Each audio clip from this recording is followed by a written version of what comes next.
श्री शिवाय नमस्तुभ्यं। देखिए, इस कार्तिक मास में जिस सबसे खास दिन की हम लोगों को प्रतीक्षा रहती है वो आ चुका है और यह दिन है देवउठनी एकादशी का। साल की सबसे बड़ी एकादशी होती है देवउठनी एकादशी। और इस दिन अगर हम लोग तुलसी जी की मिट्टी से और एक चुटकी हल्दी से ये विशेष उपाय कर लेते हैं तो पूज्य गुरुजी कहते हैं कि आपके घर में कभी भी आर्थिक समस्याएं नहीं आएंगी। व्यापार नौकरी अच्छे से चलेगा। घर में लड़ाई झगड़ा हो रहा है तो वो समाप्त होगा। पर आपको भी धन धान्य की प्राप्ति होगी, मान सम्मान की प्राप्ति होगी, संपदा की बढ़ोतरी होगी। देखिए, ये दिन बहुत ही खास है क्योंकि इसी दिन माता तुलसी का शालिग्राम भगवान से विवाह होता है। तो चलिए जानते हैं इस विशेष उपाय के बारे में। लेकिन उससे पहले एक प्रार्थना, अगर आप चैनल पर नए हैं तो कृपया चैनल को सब्सक्राइब अवश्य कर लें। देखिए, ये देवउठनी एकादशी साल की सबसे बड़ी एकादशी इसलिए होती है क्योंकि इसी दिन माता तुलसी का भगवान शालिग्राम से विवाह होता है। इसी दिन भगवान अपने 4 महीने की योग निद्रा के बाद जागते हैं और संसार के संचालन का कार्य पुनः शुरू करते हैं। इसी दिन से हम लोग अपने शुभ और मांगलिक कार्यों की फिर से शुरुआत कर देते हैं। नया घर लेना हो या फिर शादी विवाह करना हो या फिर नया व्यापार शुरू करना हो, कुछ भी नया कार्य करना हो तो फिर इसी दिन से हम लोग शुरुआत कर देते हैं। इसलिए ये देवउठनी एकादशी बहुत ही खास होती है। इस वीडियो में हम लोग पूज्य गुरुजी द्वारा बताए गए कुछ बहुत ही खास उपायों के बारे में जानेंगे। अगर ये उपाय आप कर लेते हैं तो गुरुजी ने कहा कि आपके जीवन में कभी भी धन संपदा की कमी नहीं होगी। चलिए जानते हैं गुरुजी द्वारा बताए गए सबसे पहले और सबसे खास उपाय के बारे में जो आपको इस देवउठनी एकादशी में जरूर करना है। देखिए, आप सभी जानते हैं कि इस दिन माता तुलसी का विवाह होना है, तो आप अपने तुलसी जी के पौधे की जिस प्रकार से पूजा प्रार्थना करते हैं वह सारी पूजा कर लीजिए। किस प्रकार से उनकी आराधना करते हैं या फिर उनका विवाह करवाते हैं या जिस भी प्रकार से उनकी पूजा करते हैं, वो सारी पूजा करने के बाद आपको तुलसी जी के पौधे के नीचे जो मिट्टी होती है वो थोड़ी सी ले लेनी है। थोड़ी सी सूखी मिट्टी आप ले लीजिए और एक चुटकी हल्दी ले लीजिए और साथ ही साथ एक लोटा जल ले लीजिए। लोटा तांबे के पात्र में भी ले सकते हैं या फिर स्टील के पात्र में भी ले सकते हैं। इसी लोटस में आपको ये दोनों सामग्री थोड़ी थोड़ी डाल देनी है। एक चुटकी हल्दी डाल दीजिए और थोड़ी सी मिट्टी डाल दीजिए और साथ ही साथ थोड़ी सी तुलसी जी की मिट्टी आप अलग से बचाकर रख लीजिए। अब देखिए, आपने ये जो जल तैयार किया है, आप पूरे लोटे को जल से मत करिएगा, थोड़ा सा जल तैयार करेगा और इस जल के मिश्रण को आप अपने घर के हर एक कमरे में छिड़काव कर लीजिएगा। आप अपने मंदिर में छिड़काव कर लीजिएगा, अपने किचन में छिड़काव कर लीजिएगा क्योंकि किचन में माता अन्नपूर्णा का वास होता है, इसलिए किचन में जरूर करिएगा। आप जिस कमरे में रहते हैं उस कमरे में कर लीजिएगा, आप अपने आंगन में कर लीजिएगा। बस आपको किसी भी अशुद्ध जगह में इसका छिड़काव नहीं करना है और न ही महादेव के ऊपर करना है। आपके घर में जो शिव जी की फोटो हो या शिवलिंग हो, कुछ भी हो, तो उनके ऊपर आपको इसका छिड़काव नहीं करना है। और प्रत्येक जगह पर आप इसका छिड़काव करते जाइए और ओम नमो भगवते वासुदेवाय इस मंत्र का स्मरण करते जाइए। पूज्य गुरुजी कहते हैं कि इस दिन यानी देवउठनी एकादशी के दिन तुलसी जी के आसपास का जो वाला होता है वो बहुत ही शक्तिशाली होता है। वो हमारी मनोकामनाओं को परिपूर्ण करने के लिए होता है। इस दिन सारी दैवीय शक्तियां तुलसी जी के आसपास वास करती है और हमारे सारे मनोरथों को पूर्ण करती है। देखिए, इस प्रकार से आप अपने घर पर इसका छिड़काव करने के बाद एक लाल कपड़ा ले लीजिएगा, उसमें थोड़ी सी मिट्टी रख लीजिएगा। तुलसी जी की मिट्टी आपने जो थोड़ी सी अलग से बचाकर रखी है उसको इसी लाल कपड़े में रख लीजिएगा और साथ ही साथ एक हल्दी की गांठ रख लीजिएगा।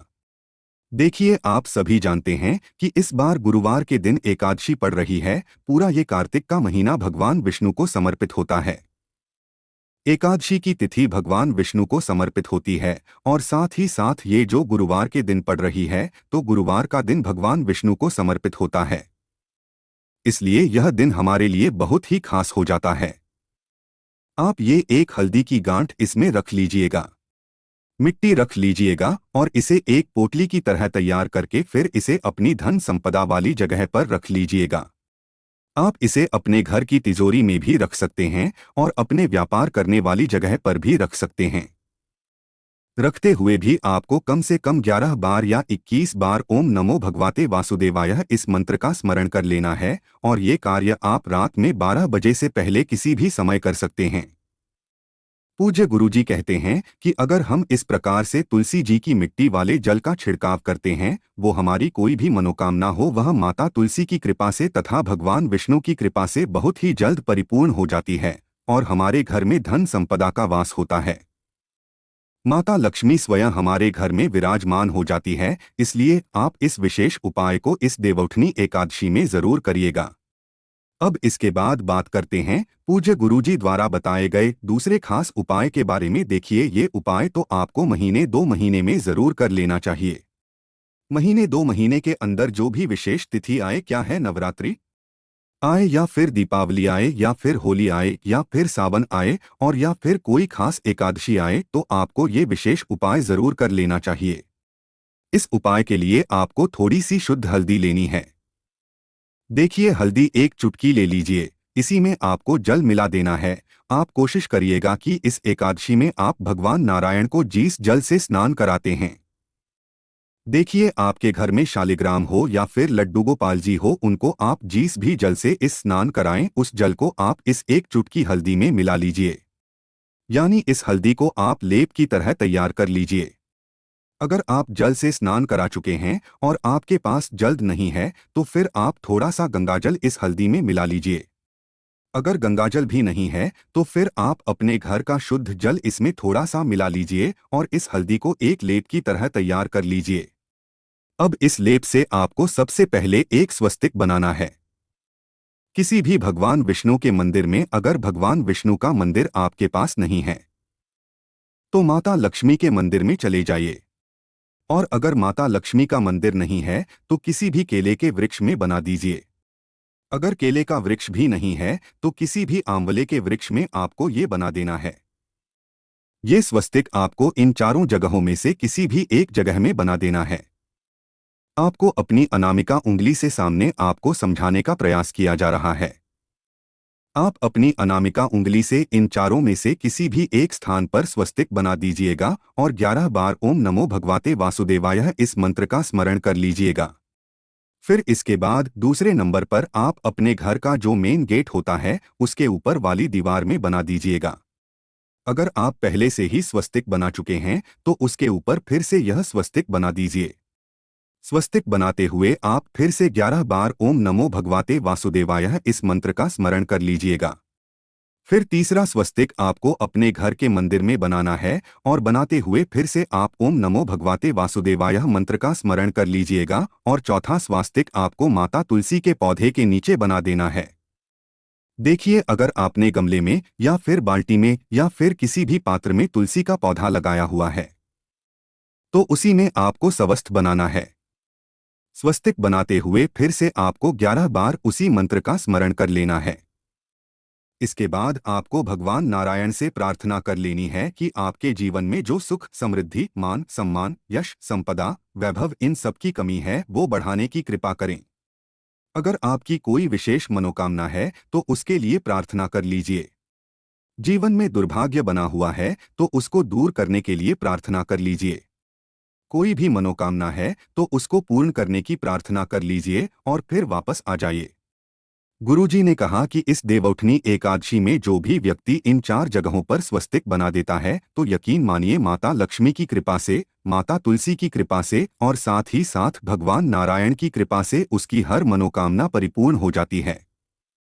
तो दोस्तों, ये उपाय भी आप जरूर करिएगा। आप जानते हैं गुरुजी द्वारा बताए गए तीसरे खास उपाय के बारे में। देखिए, इस उपाय के लिए भी आपको एक लोटा जल ले लेना है। लोटा आप तांबे का ले लीजिए और जल आप अपने किचन से ले लीजिए। फिर इसी के साथ आपको ले लेना है एक गुड़ का टुकड़ा। एक छोटा सा गुड़ का टुकड़ा ले लीजिए। इसके बाद आपको थोड़ा सा शहद ले लेना है। 1-2 बूंद या 4 बूंद आप शहद ले लीजिए और सबसे आखिर में आपको ले लेना है एक बेलपत्र।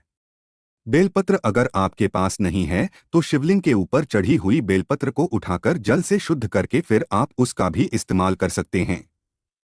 बस आपको ध्यान रखना है कि ये बेलपत्र कहीं से भी कटी फटी ना हो और बेलपत्र की डंडी के आखिर में जोड़ू होती है, यानी जो डंठल होता है वो भी नहीं होना चाहिए। अब ये सारी सामग्री लेकर आपको पहुंच जाना है शिवालय। इस उपाय को आप सुबह करना चाहे तो सुबह कर सकते हैं और शाम को करना चाहे तो शाम को कर लें। शिवालय पहुंचने के बाद आप जो है एक टुकड़ा गुड़ का लेकर आए हैं, उसे इसी एक लोटे जल में डाल दीजिए और जो आप शहद लेकर आए हैं उसे अपनी अनामिका अंगुली में लगाइए और शिवलिंग के ऊपर ओम बना दीजिए। ओम बनाते हुए आप ओम नमः शिवाय या फिर श्री शिवाय नमस्तुभ्यं इन दोनों में से किसी भी एक मंत्र का जाप कर लीजिए। इसके बाद आप जो एक बेल पत्र लेकर आए हैं उस बेल पत्र को अपनी हथेली में रखिए, अपनी मनोकामना बोलिए। प्रेसपतेश्वर महादेव से अपनी मनोकामना बोलिए। कैसी भी आपकी मनोकामना हो, चाहे व्यापार से संबंधित हो, नौकरी से संबंधित हो, विवाह से संबंधित हो या किसी भी प्रकार की मनोकामना हो, तो उसको पूर्ण करने के लिए बृहस्पतेश्वर महादेव से प्रार्थना कर लीजिए और फिर ये एक बेलपत्र आपको इसी ओम के ऊपर रख देनी है। बेलपत्र की चिकनी साइड का हिस्सा नीचे की तरफ रहेगा और डंडी जलाधारी की तरफ रहेंगी। इसके बाद जो आप एक लोटा जल लेकर आए हैं उसे शिवलिंग के ऊपर धीरे धीरे समर्पित करते जाइए और लगातार ओम नमः शिवाय मंत्र का स्मरण करते जाइए तथा बृहस्पति ईश्वर महादेव का स्मरण करते जाइए। वो जी गुरुजी ने कहा कि जो भी व्यक्ति इस एकादशी में महादेव के